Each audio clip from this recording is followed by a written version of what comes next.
A los 13 años, en un taller escolar, tuvo su primer contacto con el teatro. Más tarde, perfeccionaría sus estudios en el Conservatorio de Arte Dramático. Participó de títulos clásicos de la escena nacional e internacional y de populares tiras televisivas. Es su trabajo, reconocido por el cuidado de sus elecciones y versatilidad actoral, lo que sobresale. Hoy, en Dímelo Tú, conversamos con Joaquín Furriel.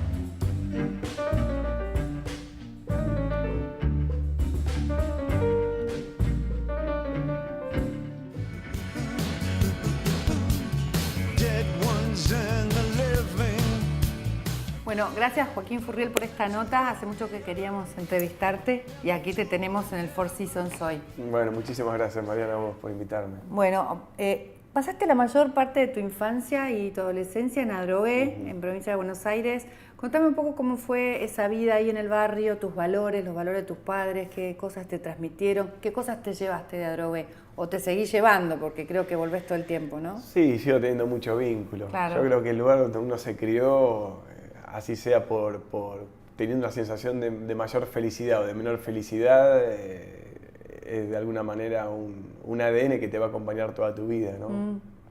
Yo tengo recuerdos que me dan mucha felicidad y sobre todo tranquilidad, ¿no? de cómo viví mi infancia, mi adolescencia. Nosotros vivíamos en lo que se llama las Cinco Esquinas, que es el límite entre Adrogué y José Mármol. Cuando nos mudamos, la calle en la que yo vivía era de tierra, después se asfaltó, llegó la cloaca más adelante, había muchos terrenos grandes, entonces había canchas de fútbol, lugares para jugar. Nosotros decíamos los lotes, entonces teníamos diferentes lotes, en uno teníamos una casa, arriba de un laurel, había diferentes canchas de fútbol que íbamos jugando según la edad, porque cuando venían los que eran más grandes te echaban de la cancha, era muy así. Y también... te tenías que ir a armar a los codazos. Sí, te tenías que hacer o armar a los codazos o ser muy talentoso en el juego, porque entonces ahí los grandes te llamaban para jugar, ¿no? Bueno. Pero ¿Eras talentoso? Suerte, eso le tocaba a mi hermano era el habilidoso, yo le pongo garra, mucha garra. Pero sí, me gusta jugar, jugué mucho al fútbol y lo que me gustó mucho de la infancia que tuve es, yo soy de clase media, mi papá es comerciante, mi mamá es psicopedagoga, toda una parte de mi familia son todos académicos y de otra parte de mi familia son comerciantes, así que siempre en mi casa es una mezcla conviví ahí. con esa mezcla de la cosa más pragmática que pueden tener los comerciantes y de algo más romántico que a veces tienen también los académicos, Qué ¿no? bueno, Como pensar un qué poco linda en la mezcla. realidad, ¿no? Fue interesante, sí, en mi casa también era un lugar de mucho estímulo artístico, a mis padres les gusta mucho la música, mi papá también es artista plástico. ¿Tu papá es comerciante y artista plástico? Sí, también. Y la verdad que en mi casa el arte de alguna manera estaba dando vueltas, es algo muy valorado en mi familia. Y siendo de clase media, yo tenía la posibilidad de jugar al fútbol con chicos que eran de niveles socioculturales diferentes al mío. Entonces, ese cruce a mí me generó una posibilidad que es poder vivir sin prejuicios, ¿no? Conocer un poco cómo son otras realidades diferentes a las de uno. Y cuando uno habla de algo que a uno no le pertenece, ser muy respetuoso, porque si uno no vive de esa manera, es bueno saber que hay un montón de circunstancias que hacen que alguien reaccione como reacciona. Así que caminaba mucho, iba para calzada, de mármol a calzada, acá en Bursaco, y la verdad que fueron años donde viví con mucha libertad, con mucha independencia también, porque en esa época uno se criaba en la calle, nosotros estábamos todo el día, llegábamos al colegio y nos íbamos a jugar. Qué bueno eso, ¿no? Sí. Podías jugar en la calle y conocer otros chicos ahí, Sí. amigos. Yo creo que los hacías. la vida en la calle, la gente misma, esto de tener el me acuerdo, había gente que tenía sus asientos en el alero de la casa o en la vereda y esas charlas. Y, la gente y después tenía... en un taller del colegio, ahí tuviste como tu primera experiencia de teatro.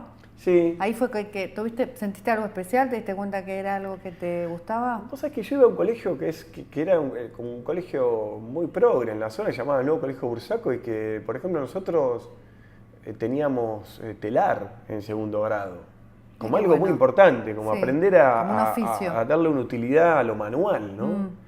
Y muchas otras... Bueno, artístico también es. Muy artístico, y también muchos estímulos donde no solamente lo cognitivo está relacionado al conocimiento, digamos, de la matemática formal, sino que la parte creativa en una persona es algo muy importante, algo en lo que yo creo muchísimo, ¿no? Creo que un gran error de la educación formal es que subestima absolutamente la parte creativa. Y en el mundo en el que vivimos, tan complejo, tan difícil de entender, uno se da cuenta que quienes tienen la creatividad de poder moverse con habilidad y creatividad, en general marcan una diferencia, ¿no? Quienes no se quedan solo en un aspecto tan... ¿Sentís que tenés esa habilidad, esa creatividad para vivir, para crear situaciones que te saquen o te pongan en los lugares que elegís? Mira, no me doy cuenta si tengo esa habilidad. Sí creo que escuché algo que me pasó a partir de los 13 años y traté de ser consecuente con eso, que tenía que ver con la actuación y con una manera de vivir y tratando de estar conectado con la cultura que a mí me enriquece mucho. Yo valoro mucho a la gente, como se dice, cultivada, ¿no? Más que la gente que tiene mucho dinero digo, me parece muy bien que alguien se destaque económicamente, está perfecto, digo, está muy bien. Ahora, en general me interesa mucho la gente que tiene una postura de pensamiento, que tiene una manera de ver la realidad que a mí me genera una intriga, un conocimiento nuevo. Y en el colegio ese yo sentí eso cuando sentí que la cultura era algo que en el colegio estaba estimulada, pero bueno, a mí me llevó a los 13 años por el lado del quilombo, digamos, porque yo hacía mucho quilombo, tenía como una... ¿Ah, sí? ¿Hacías mucho quilombo? Sí, era liguero porque, no sé, yo creo que por el aburrimiento mismo de estudiar. Había algo que no me costaba estudiar, pero necesitaba algo más. Y ahí en el teatro encontraste había un departamento canal. de psicopedagogos, tuve unas reuniones conmigo y ahí una reunión con mis padres dijeron, este chico tiene que hacer los talleres artísticos, porque hay una creatividad que la está poniendo para el lado del quilombo y sería mejor que la ponga en un lugar que tenga otra finalidad. Y ahí empecé a estudiar ¿Le dieron en la tecla? Sí, me anoté en los 4 cursos, en pintura, literatura, había uno que era de computación y de teatro. Y cuando hice la primera improvisación en teatro, sentí como una victoria contra el tiempo, ¿no? Sentía que por primera vez en mi vida el tiempo desaparecía, la sensación del tiempo. Se me pasaba volando la clase. Lo disfrutabas, sí, sentías cómodo. En ese juego sentía que me podía yo comunicar mejor que fuera de ese juego, así que a partir de ahí empecé a darle un espacio cada vez más importante, ¿no? a la actuación. Qué incógnita que es el ser humano muchas veces, ¿no? Cada uno es como una cajita de sorpresas y todos somos tan distintos.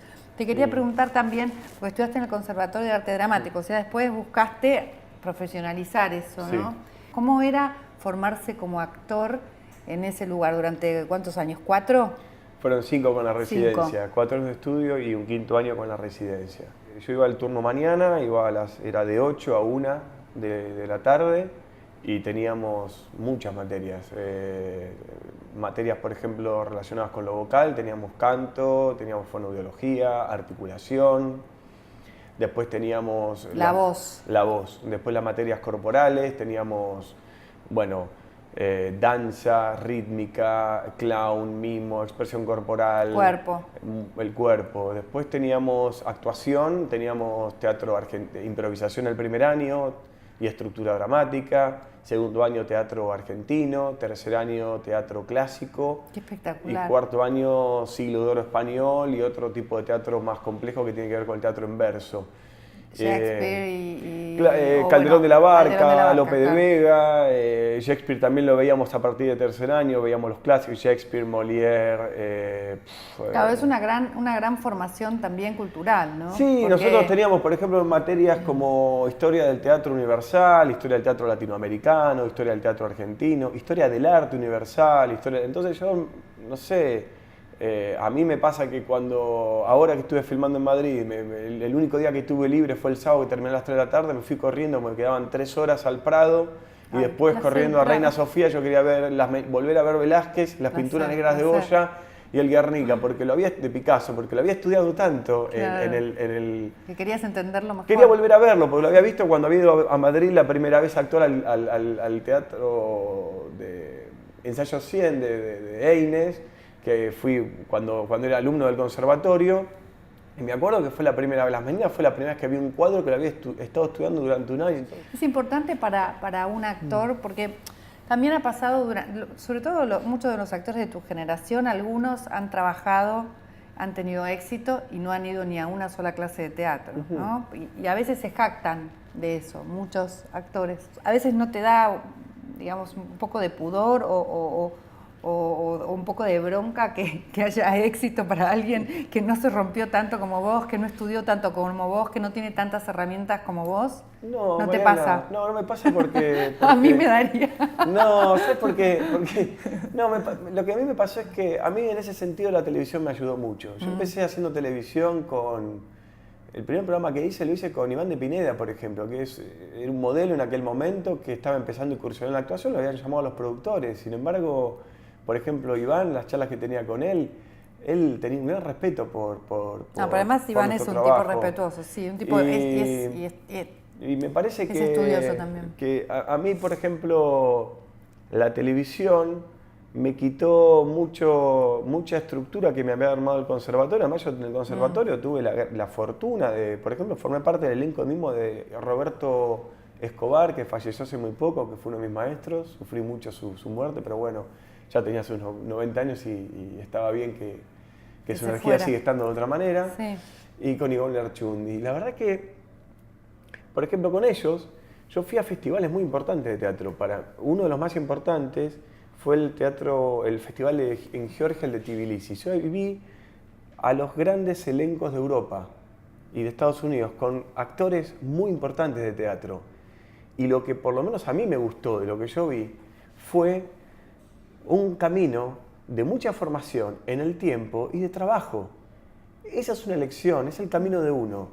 Después está el sistema laboral, que valora más una cosa o la otra. Ahora, yo sé que por el tipo de obras que yo quiero hacer en el tiempo, tengo que seguir formándome. ¿Vos elegiste eso? Yo elegí eso. Y no creo que eso sea un ejemplo. Digo, mi profesión no es como la de los concertistas de piano.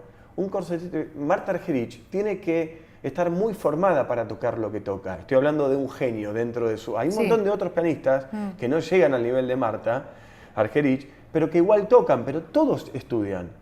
La actuación no. La actuación uno de manera innata puede resolver, puede ser atractivo y en el tiempo puede uno transformarse en un buen actor, según lo que uno quiera hacer, y está perfecto. Ahora... Pero tenés un techo, desde mi punto de vista. Bueno, eso yo no lo sé. Es mi punto de vista. Yo no pienso... Me hago cargo. No, está bien, yo no pienso mucho en lo que hacen los demás, de verdad. En el tiempo aprendí a no observar, porque probablemente a mí me pasaba eso. Pero elegís eso, elegís estudiar, elegís formarte, elegís ese camino. Los actores que yo respeto, admiro, sigo, me interesa ver, son esos actores que hablan desde el trabajo. Y que veo que hay trabajo en cada uno de los personajes que eligen contar.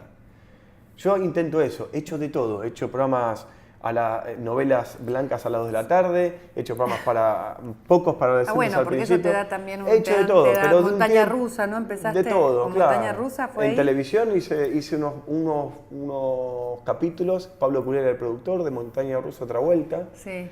Y después Verano del 98 también, que tuvo mucho éxito, ¿no? Yo entré igual en el final, cuando ya había pasado el éxito, seguía siendo exitoso, pero al final. ¿Pero qué aprendiste ahí de la TV, digamos? Que me dijiste recién que te desestructuró de alguna forma. Yo creo que la televisión tiene algo que es la impronta, la velocidad y el pragmatismo. Y el rating. Y el rating. Que es el problema. Sobre todo, el rating. Y que la televisión no es de los actores, no le pertenece a los actores. La televisión le pertenece al productor. El productor es quien decide para dónde va. todo. Y eso lo tenés que saber, son las reglas del juego. Yo entiendo que sí. Ahora, a mí me cuesta entender cuando alguien cree que porque tiene mucho rating, el rating le pertenece a él. Claro. Porque es un público gratis el de la televisión. Claro.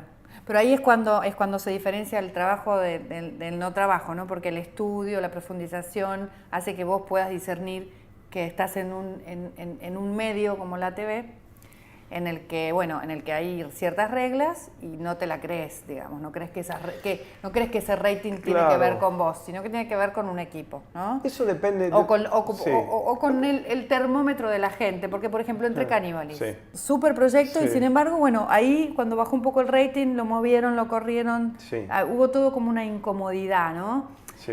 ¿Qué le pasa al actor y a todo el equipo artístico cuando el productor mueve el timón para un lugar que no es el más deseado, ¿no? Mirá, sí, yo creo que si uno lo que busca es... si el objetivo de uno como actor es que te vaya bien de rating, llenar una sala, si tu primer objetivo y último y solo objetivo es ese, estás condicionado a eso. Para mí eso es muy importante, ¿eh? Pero no es mi objetivo primordial. O sea, yo solo estoy atento a mi trabajo desde hace años.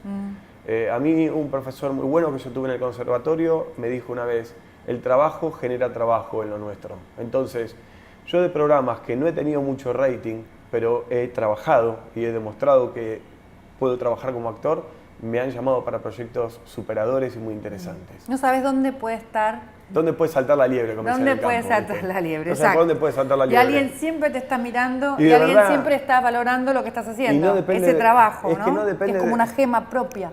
Yo creo que sí, que no depende de uno. Por eso te digo, yo pienso igual, cada uno elige el camino que le parece y está bien. Yo en el tiempo aprendí a no compararme con nadie y aprendí a que tenía que estar atento a mí y trabajar conmigo.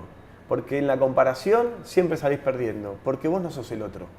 Y cuando vos te pensás en el otro, dejás de ser vos, empezás a desfigurarte. Muy bueno. Y a mí, los 5 años de estudio que tuve en el conservatorio, sobre todo, creo que es muy bueno y les recomiendo que cualquier chico tenga la posibilidad de estudiar, porque ser estudiante es asumir que uno no sabe, que no tenés luz, que tenés que aprender. Eso te coloca en la vida, en un lugar de una humildad muy concreta. Entonces, lo mejor que me pasó a mí durante los 5 años del conservatorio fue que en mi vida yo puedo decir que durante 5 años me permití ser estudiante. Y no es lo mismo ser hoy un actor profesional habiendo sido estudiante. Para mí, por lo que yo valoro y por mi recorrido. El paso a paso, además. Cada logro. Sí. Por ejemplo, cuando empezaste en teatro hiciste El Puente, de Gorostiza, Locos de Verano, ¿no? De la Ferrer, siempre dirigido por Daniel Marcove en el Cervantes. ¿Qué marco le da al actor el teatro, digamos? ¿Le da esa posibilidad de trabajo cada vez que vos te ponés al hombro una obra o un personaje arriba del escenario en un teatro? Ahí ya tenés como un marco de trabajo, ¿no? Yo creo que el teatro es el lugar del actor. Claro. Como te decía antes, que la televisión es del productor, el cine yo creo que es del director, y que el teatro es del actor porque uno está editando... Está tomando todas las decisiones uno en el escenario. Es del director también, sí, pero todas las noches estás en el vivo, con el espectador estás vos ahí en el vivo. Sí. De manera integral. Entonces tu cuerpo, tu voz, tu expresión, cómo decís el texto, todo al público lo va llevando a un lugar que puede ser... La relajación que tengas, cómo salga tu voz, ¿no? Y algo que a mí por lo menos me estimuló mucho en el teatro es que yo tuve la posibilidad de trabajar con grandes actores de teatro argentinos. Bueno, Alfredo Alcón, ¿no? Bueno, ni hablar. Ahora, antes de Alfredo tuve la posibilidad de trabajar con otros grandes actores también. Y en el teatro hay una tradición, uno va aprendiendo cómo son los códigos que hay dentro del teatro. Y a mí ese tipo de teatro me ayudó mucho. Daniel Marcove fue un director muy importante para mí porque yo hice la residencia del conservatorio, él me llamó para hacer una audición en el Cervantes, yo quedé en esa audición y a partir de ahí empezó mi vida profesional hasta el día de hoy. Y no paré de trabajar.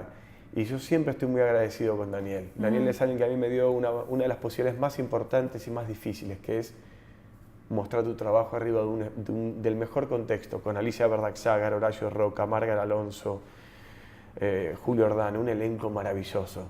Entonces, tuve esa posibilidad, pero durante muchísimos años yo me estaba formando para poder aprovecharla. Joaquín, y hablábamos de Alfredo Alcón, hiciste Sí. el Rey Lear y final de partida con Sí. él. Fue una experiencia, me imagino que inolvidable. ¿Qué aprendiste de él y qué ética tiene que tener un actor para vos? O sea, ¿cuál es la ética del actor, ¿no? Porque seguramente de él has aprendido esa ética. Amar profundamente la profesión, amarla en el sentido de estar atento a la profesión y poner la energía ahí y que eso hable por uno de la mejor manera. Trabajar, saber que lo nuestro es un trabajo y que el ego es importante, pero hay que tenerlo controlado en un lugar sano, porque si no, el ego te puede... Es como el carro cuando va delante del caballo. El ego tiene que ser el carro, no el caballo. El caballo pasa por otro lugar. Y algo que aprendí mucho con Alfredo es que cada uno es único, que nunca en la historia va a haber otro Alfredo Alcón. Él fue grandioso y no va a volver a haber otro Alfredo Alcón, como no va a volver a haber ningún otro actor. Y creo que lo grandioso de Alfredo es que fue alguien que nos enseñó mucho a todos los que tuvimos la posibilidad de estar con él o verlo en el escenario, como espectadores. Creo que quienes tuvimos esa posibilidad y ese privilegio, entendimos que él no tenía nada para enseñarnos de manera obvia ni directa. Yo tuve el gran beneficio que a mí él me dirigió. Qué bueno estuvo eso, ¿no? Final de partida, una obra de sí. Beckett que tiene lo suyo. Sí. Y hasta el día de hoy me siguen cayendo como moneditas, lecciones que me daba Alfredo, de esas al pasar. Ese día que terminábamos la función, él me decía, ¿viste esta parte? Sí. Fíjate que hiciste tal cosa, sí. No es Qué interesante bárbaro, lo que estás buscando Dios ahí. mío. No, tenés razón, Alfredo. Entonces, Qué dicha. sí, es como si vos lees un montón de libros, pero no tenés la práctica y de repente te encontrás con uno que tiene... Las dos cosas. Que tiene muchísimo. De haber estudiado amorosamente nuestra profesión, de haberse ocupado para tratar de dar lo máximo de sí mismo y que lo ha logrado, ¿no? Él ha logrado escalar grandes montañas. Y no se la creía, además, porque era una gran humildad tenía. Es que yo siento mañana que las personas que se meten en grandes desafíos y trabajan mucho, es muy raro ver las que se creen. En general, no hay mucho espacio para agrandarse. Cuando uno lee entrevistas de actores Sí. enormes que uno ha visto... Te das cuenta de que... Joaquín, decís que dentro de tu generación sos un actor que pudo conseguir su propia identidad, que encontró una identidad. ¿Cuál es tu identidad? Creo que la combinación de haber hecho las obras de teatro que hice, los textos que pude habitar en el teatro, los directores con los que trabajé, los actores con los que trabajé, y también haber hecho todo un recorrido en televisión de programas de tanta popularidad y las películas que estoy haciendo ahora, yo siento que logré un objetivo que para mí era importante, que era tener un vínculo realmente muy abierto con el público. No me gustan los guetos o los espacios de una pertenencia muy endogámica, ¿no? Sí. Entonces, O sea, siempre hacer lo mismo, estar como metido en el mismo sí, grupo de gente, yo sino siento cambiar, sentí buscar... que me ha enriquecido mucho la posibilidad de trabajar con tanta gente diferente que tiene caminos y recorridos tan diferentes, ¿no? Y poder seguir haciendo el mío. Realmente estoy viviendo un presente laboral de mucha felicidad, ¿no? Porque las decisiones me han llevado a un lugar donde cada vez tengo trabajos más desafiantes, ¿no? Que me gustan mucho. Bueno, vamos a seguir hablando la próxima semana con Joaquín Furriel. ¿Te parece? ¿Te quedás? Me quedo. Bueno, sí. Seguimos entonces la próxima semana con esta conversación íntima y la verdad muy interesante. Nos vemos.